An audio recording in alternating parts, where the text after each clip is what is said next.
Hello and welcome to Editors Unplugged. Thank you for joining us. Heena Gambhir with us today. Niyamika, who covers the Congress party, is joining us. Senior Executive Editor Madhavdas Gopalkrishnan. Let's start with today's topic, which is FCRA. When is the FCRA bill coming in the parliament? That is the big question. Niyamika, the opposition has a clue. The opposition can help us reach that answer. When can we see the consensus that the government is waiting for? Right now, we have seen that yesterday there was a meeting which had taken place where the Mizoram Chief Minister, along with the delegation, have met the Union Home Minister Amit Shah, and he had told after that to the media that on 12th of August it is possible that the FCRA bill is going to be bring in by the government. And if we talk about the opposition in particular, then the strategy is already they have formulated as they are very clear about it that for this particular bill, the entire opposition is standing united, and for sure they are going to oppose it. There is no chance of abstaining from voting or not even participating in the discussion. They are very much clear that... What is the main contention? Why is the opposition so triggered by the FCRA provisions? Well, the two major issues which are being raised by the opposition parties is one, that it violates the constitutional guarantees which is being given to the minorities, and second is that the allegation which they are leveling against the BJP government is that this bill is an attempt to silence the dissent voices. The example which is being given by many of the opposition MPs are the NGOs which are working for the human rights, for the tribal, for the environment issues particularly. They are often criticizes the government's policies, and if this kind of a power is going to be implemented on the ground, then naturally they will be discouraged to speak anything against the government with having a fear. Madhav, you've gone through the provisions of it. Exactly. Does this hold true? You see, this is always an argument. In a democracy, everyone's entitled to their perception, but there are two legal points in this amendment. Let's remember that FCRA, as it was first enacted in the 70s, is not the current FCRA. There's been many amendments. There have been amendments under this government as well. And while it has been a contentious issue, this particular set of amendments is extremely controversial for two reasons. One, there are very strict penal provisions in case somebody is found proselytizing or what is called forced conversion or being accused in that kind of a act or that kind of a offense. That is going to be very severely punished. It can even lead to the suspension of license. Now, that is a causative effect as far as these amendments are concerned. What is the impact of that? The impact of that is that if an organization's license then gets suspended, then all the assets which that are vested in that particular organization, then they can be transferred to a public authority, which is either the DM's office or whichever is a specified authority. That can be a temporary provision. They can also be a permanent transfer of those assets. And in certain situations, the government is even allowed to dispose of those assets. But in that, there is a provision of appeal. Of course, there is provision of appeal. And there are other safeguards also, like for instance, a religious place of worship, whether it's a temple or a church or a mosque or a gurdwara, or even a Parsi tower of worship, whatever it may be, if they are acquired through this particular process, because, it's a fact that all our religions, they are involved in charitable activities. So there is a very real fear about if they tomorrow, file a case, and if that case is not true, but if there's a case filed, if a person is found guilty, the whole contention is whether there will be malicious prosecution, for instance. We know that in our legal system, there could be cases that are filed for instance, political reasons.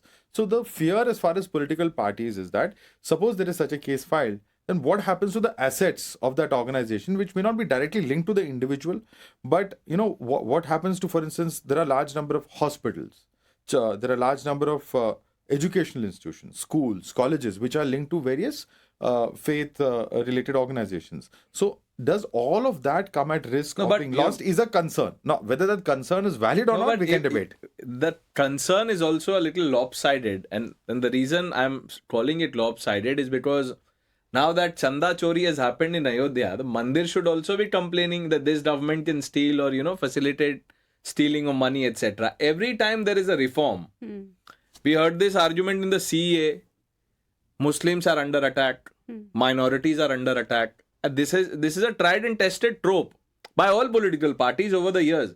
And the same is happening now. What's disturbing, Heena, is that a US lawmaker, I don't even want to take his name, he put out a post, and instead of taking a principal position, opposition parties and leaders were cheering him on. That is not on. By the way, US lawmaker that you're talking about spoke about it recently. There was one who spoke about it during Marco Rubio's visit to India as well. He wrote a long Yes. op-ed saying exactly the same thing. So coming to the point that's being raised is very important, because one provision that is a cause of concern in this bill is creation of a designated authority and the powers that designated authority is going to get. Now, while it's true that, there are loopholes in that, simultaneously, there is also this perception being created that there is a potential for misuse. I'll quickly explain to you how that perception is being created and something that the government should focus on. Now, the designated authority has the powers to seize the assets of an institution that has been receiving foreign funding if its registration license is cancelled, surrendered, or it is not renewed and expiry date is over. These are the three conditions. Now, of course, there is a provision for appeal, 90-day time is given Safeguards to and them. Madhavdas All saying, of that is there. Now, the problem here is that what if somebody intentionally, reports that there is something wrong that's going on? Forced religious conversion is going on, a complaint is filed, and something happens, the license gets cancelled. There can be a malicious, intent also. That's what I'm saying. Malicious that is prosecution. One. That That's is the one. danger. Second aspect that's being raised from the other side is, say, for example, there is a charitable institution, okay, that's running. It has got 20% foreign funding and it is made from 80% domestic funding. How is the designated authority going to differentiate between foreign funding and domestic funding? I mean, you are taking over the asset. You're waiting for that NGO or an institution to appeal against the order. But how are you differentiating? So there are loopholes. I think the government should come out with more clarity as to how will it work in situations like these. Your intention might be good. Accountability, transparency should not be involved in No, if there anti-India is- activities. just to- These things should be Just clarified. to try and answer the second part of your question, how will the government differentiate? It's a question that came up in other discussions also. So the government wants full disclosure. If Madhav sir is giving me money, I am one religious organization, he is given me 1 lakh rupees. And if I disclose that 1 lakh is for this purpose from so and so person, then you have the account book. All that the government is saying, keep the books ready in case something goes wrong. So the government can then know, that designated authority can know कि ये 80,000 यहाँ से आया, 1 लाख यहाँ But से आया. अगर आप asset को seize कर रहे हैं, how will you? But the How can assets you will- seize the entire but the asset asset- if it is created If from it's a 80% 10-story domestic building, funding? If it's a 10-story building, they'll seize, 2 floors and give the other 8 floors. Yeah. That's a point. That's a point that is being made. I spoke to PDT Acharya, and this is the example that he gave to me. No, I was hearing that it was an interesting conversation, but one quick point, Madhav sir. Now, people have a problem with disclosure also. They are saying, like in the the CA protest, or during the CA protest, they said कागज नहीं दिखाएंगे. Now they are saying इतने details की क्या जरूरत है? Why should we disclose everything? आप पता कर लीजिए. There are some concerns which are valid, there are some concerns which are not so valid. For instance, even if you recollect, for instance, a basic reform, an important reform such as GST.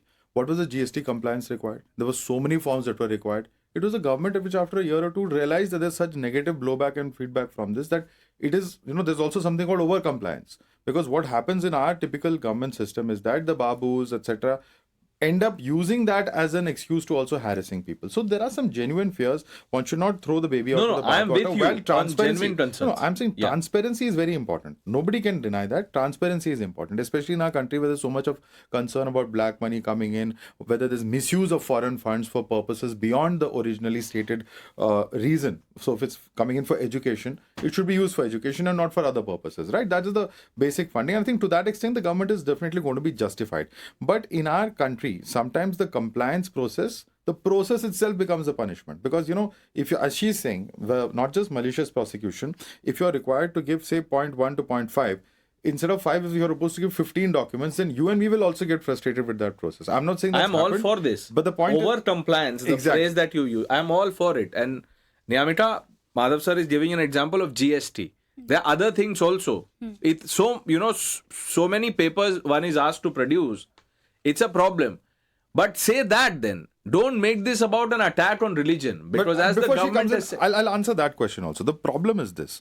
And the problem is that whether it is for purely political reasons, whether there are factual basis to say this or not, the point is that the entire political discourse of this country has been around the opposition attacking the government, rightly or wrongly. I'm not making a value judgment about trying to curb the rights of minorities. That has been one of the biggest talking points in this country, whether we like it or not. Our politics is full of it. So it is not surprising then that they are saying that this is being done to attack minorities, to curb the rights of minority institutions. The fact is, all of our politics, wherever we've seen, for instance, attacks taking place in different states, there have been instances. But I'll Of course, give you the just- Congress, in fact, Congress also is equally responsible. The dairy rights have happened under Congress. So I'm not, claiming no, any I'm not political getting party into of that. parties. Only on minority majority. I'll give you one thing and tell me if I'm wrong. Every time someone says minority in this country, they get stepmotherly treatment or they're neglected, etc., etc. Hindus are not in minority. They are in minority in some states. They don't get the benefits. That's a separate debate. Hindus are the majority. Hindu temples are taxed by the state. Tax the money that the temple collects is used by the state. HRNC department in Tamil Nadu, everywhere. The flower shower that happens and people talk about it. Cover is happening. Uttar Pradesh Chief Minister, any high-ranking official, showering flower Absolutely. petals on. That is the money that the state collects from temples. Correct. So by that logic, the temples are under attack. Not just that. Which I will political go a party? step further and saying there are big scams have also happened. Shabrimala, there's a scam Exactly. that have happened. Other temples there are scams. So to have say happened. that the church point is under attack because there is over compliance, I think is a little misleading. No, until now, I think that has not so much been the argument. But with this set of amendments, that becomes controversial. See, for the opposition also, their job is to try and put the government on the mat. Now, whether it's justified or not, at this point of time, when there is in the backdrop of what all has happened, you can't disconnect Parliament from what's happening around us. This FCRA bill is not coming in a vacuum. It's coming in the wake of a huge youth protest. It's coming in the wake of opposition raising issues of what the Delhi police did or what the Ministry of Home Affairs is.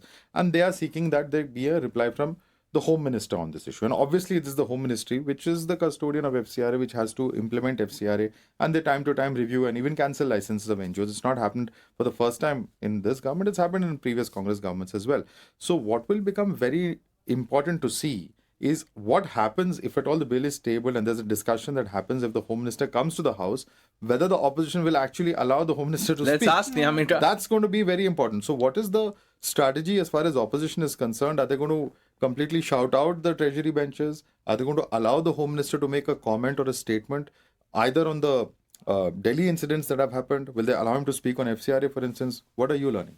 Well, right now, what the opposition is saying is that they are basically questioning the timing of this particular bill. They are saying that how can the government bring in such a sensitive bill at this point in time when the House is not in order, when we are raising a demand for the HM statement. And at this point in time, this particular bill, which is going to affect 1 million of people, how can they bring such a bill? Because we are also ready to have a discussion. We also want to make certain points which are, which is going to question the government of India, that why these provisions have been added, which is basically going to attack the minorities, which are going to, an attempt for silencing the dissent voices which are there in the country. So all of these issues have been discussed in the India Let me Bloc ask you a meeting. broader political question because we're talking about blockade in Parliament, Heena. And that question is, Congress के true allies कौन से हैं अभी? Very, very tough question. Huh? Right now, it actually depends upon the issue. Like in FCRA, we have seen that even the DMK is also on board. DMK is also taking the same line which the other parties, including the Congress, is saying. Similarly, for Aam Aadmi Party also, I have spoken to several of the Aam Aadmi Party MPs as well. They are also saying the same thing, that we are not going to let this bill pass. We are going to oppose it. This is completely against the minorities. So in fact, I had also spoken to Mr. Sanjay Singh. He's the Rajya Sabha MP of Aam Aadmi Party, and while speaking about the FCRA, he directly questioned the RSS funding. He has given an example that firstly, the government should give the details of the RSS funding, where all the money is coming from, and in fact, he is also claiming that very soon he is also going to do a press conference that they are getting money from the CSR funds as well. So all of for this particular matter, all CSR of fund these गलत नहीं है. Companies get, organizations But get. वहाँ भी transparency होनी चाहिए. is the बिल्कुल, argument. yeah. The That's point what is that he's tax saying. See, the opposition is raising the simple point that it's fine you are asking XYZ compliance with these charitable organizations or NGOs or whatever they are, but their contention is that shouldn't the same yardstick then be applied to organizations such as RSS? It should apply to every organization, and every time someone in the but that opposition... doesn't exist. Yeah, currently. but like you were speaking to Sanjay Singh and he raised this about RSS, there are many leaders in the Congress party, and without taking names, you know who they are in, other parts of the country, like Karnataka, for instance. They keep saying we will ban the RSS. There are, compliance issues, like Madhav sir is saying. Why doesn't the Congress party set an example, expose the RSS? You have what it takes. I mean, you have your government. Expose कर दीजिए. Kerala में expose कर दीजिए. Punjab में if the Aam Aadmi Party उनके, whatever it is, they should walk the talk. I was there when Mr. Priyank Kharge was the Home Minister. He was addressing an event, and we have seen that continuously he's questioning the RSS funding. He's saying that they should register themselves first. And when I asked this question, that why you are not taking any action, you are the Home Minister, you should take an action. If there is so many issues, you have all the proofs what you are claiming. So he simply replied that we believe in democracy. We want to give a chance. We just want to give them a chance. I have written a letter. Let him reply, let Mr. Mohan Bhagwat reply for that. I'm also waiting, and we have all the laws in place, and if it will be required, we will take the appropriate action. So this is the kind of a stand which is being taken by the Congress What does party. it tell you? Hina, they can also, and you should answer this because you covered finance ministry. Priyank Kharge can also say that CBDT, CBEC or CBIC, all these are not under the Congress right now. It's under the center. That argument may also come up. Yes, and also the question that you asked, Congress ke real allies kaun hai? I'll just like to quickly say, on a lighter note, I think unka strategy hai, enemy's enemy is a friend. When Prashant Kishore won, the Congress supporter on my show was like, hum bade khush hain. I said, RJD तो हार गया. Why are you happy? आपका partner तो हार गया. No, उसने BJP को हरा दिया. So it's like a very tricky situation, very funny situation that we are witnessing. But Vicarious pleasure. That's what it's called. Vicarious pleasure. But coming back to what's Gen happening. Z calls it cheap thrills. Yeah. So coming back to the moot point here, which is about politics that's happening on the issue of how minorities could get targeted as far as this bill is concerned after it is passed. Now, every country that receives foreign funding has a right to regulate that funding, has a right to have laws that ensure transparency. UK, US, Canada, etc. all of them have stringent laws. So that's point number one. Second, I think there's politics happening from both sides. BJP is saying that this bill is important today to end forced religious conversion that's happening in this country. In response, the opposition is saying that they are only targeting minorities. But what's important to understand what is mentioned in this particular bill, the provision, it very categorically states that the designated authority is explicitly required by law to preserve the religious character of any place of worship. It cannot convert, repurpose or secularize a religious institution. So even if the asset of a particular organization or an NGO is seized by this designated authority, it's sold to the government. You're right, that is enough. No. They can't change the character of the place. Place of worship cannot be changed. You're absolutely right. Minorities. But what if there is a school? What if there is a hospital? What if there is a veterinary center? What if there is an animal shelter? What if there is an orphanage? Those are not places of worship. So those organizations who are working in those specific areas, I'm just giving you 5 examples. Those organizations, what about their assets? That is the real fear. And the point is this. The point is that, of course, there may be those who are unethical actors. In any country, they can be. That's why we have a legal framework. There could be those who are breaking the law. But what is the guarantee that a law such as this, malicious prosecution, will not happen for political, for religious, for competitive, for interpersonal reasons and be used to target individuals who are running such organizations? Because while there might be those who are unethical actors, there could be possible harassment of ethical actors. I think that is the larger question coming out. This thing about malicious prosecution, I can say that about any law. Then it's a free for all. फिर तो कुछ भी नहीं. But there should be a safeguard to prevent the misuse. But there are. Hina just read out one. That is only one. And I'll tell you the irresponsible commentary which is because you said save against the places of worship. Yeah, and the examples that you gave school, even if the character of the school were to change, what will they? There are two things they can do. Yeah. So there are two provisions as per the law. I'm sure you've all read it. One is that they can take a temporary hold of that particular and run it, or they can permanently seize the asset. There is also a provision to dispose of that property, and that cash of that property, whatever they earn, say it's 5 lakhs, 10 lakhs, this land, it's a building, whatever it may be, that money goes to the Consolidated Fund of India. True. No, but then the point is- While that process is organization on, that aggrieved by an order of the designated appeal it. Of authority course they can may appeal seek revision within 90 days. Yeah. If that doesn't happen, they have a right of appeal to the court of the district judge. There you So go. they have provisions available. And Of the course. other argument is, if you have the correct set of documents, then you shouldn't be worried. Correct. That's So the that is heart of it. If you have nothing to fear, अगर आप पैसे सही ले रहे हैं, सही जगह खर्च कर रहे हैं, why should you fear? Because malicious prosecution, any law that comes in, if it has any penal provisions, I will say malicious prosecution. I'll See, give you the an point example. is- the Mahua, point is in the the Facebook government- case, Madhav said just one thing. In the Meta case, the government was all that the government said that follow the rule of the land, compliance. Mahua Moitra, TMC MP, she said, don't get bullied, Mr. Zuckerberg. That's a separate story. I don't think you can compare the two for two reasons. I'm talking about compliance. Of course, compliance is important when it comes to any law. But is the law in itself too strict? That's the question. I'm not saying it's right, it's wrong, but that's a concern that opposition parties are today raising. And we will have to debate that. And if this comes to Parliament, this will be one of the points that will be debated about whether there is need for a slight change in the law, because some of these provisions are very stringent. See, the problem with when you have extremely stringent provisions is that you end up empowering the officials, maybe not the political leaders. The officials end up getting a lot of power in their hands. Now, will that power be always exercised judiciously?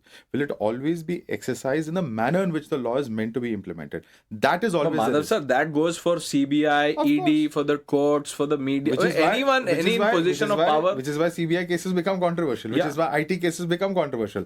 But the But that point is over no here is, reason to oppose a law. of course, it can be. It can, because if you feel This that the, is if you feel that the religion action- neutral. Do you have anything? if you feel that the action or the provision of the law is draconian, or that it is beyond a certain set of prescriptions. So if this law exists, the BJP government, I can also counter argue that this BJP government has been in power for 12 years. Why have they not brought in such a provision before? They could have amended the FCRA earlier and brought in these provisions, because these are extremely contentious provisions. But that is no The point logic. is- पहले क्यों नहीं लाया? Why not? Why is it not allowed? But government's provisional government could have done it. vesting वो जब- existed earlier also. The Yeah, this- amendments but this- that were this brought amendment- in 2010. They're adding more teeth. They are now, what they are now doing is they are giving you a framework. Okay, if provisionally something is taken over provisionally, then what happens? Then for that, there's going to be a mechanism that will be followed. Yeah, there is. But the you critics see the mechanism. are also Yeah. arguing that there is a very little judicial oversight when the action is going to be taken. So that is the only reason why they are Correct. saying that there is Because so much it of gives- fear. But these are It's the same entire- people one second, who one have a second, one problem second. with the The point highest is- court of the land. No, no, Supreme that is a Court separate gave the story. verdict in Ayodhya case. Yeah. And there are many people who refuse to believe it. If there is no transparent judicial Madhav process sir, at the then the time- One judicial second, one setup second. in the country will collapse the because DM, that's a problem. See, the problem is this. The DM, while he is a district magistrate, he is also an executive power holder. Yeah. It's not a judicial process. But that So was- the point is, it is through his executive power, his executive office, that he is actually conducting what should otherwise be a judicial process with more scrutiny. That is a concern that is being expressed. Of course, it can be. All appealed that in a I'm court of saying law is later. these are technicalities. If there are genuine concerns, must be debated. But to say that this is an attack on one religion or on minorities, that is not right. That's all the time that we have. I hope you enjoyed the discussion. Let's see what happens in Parliament.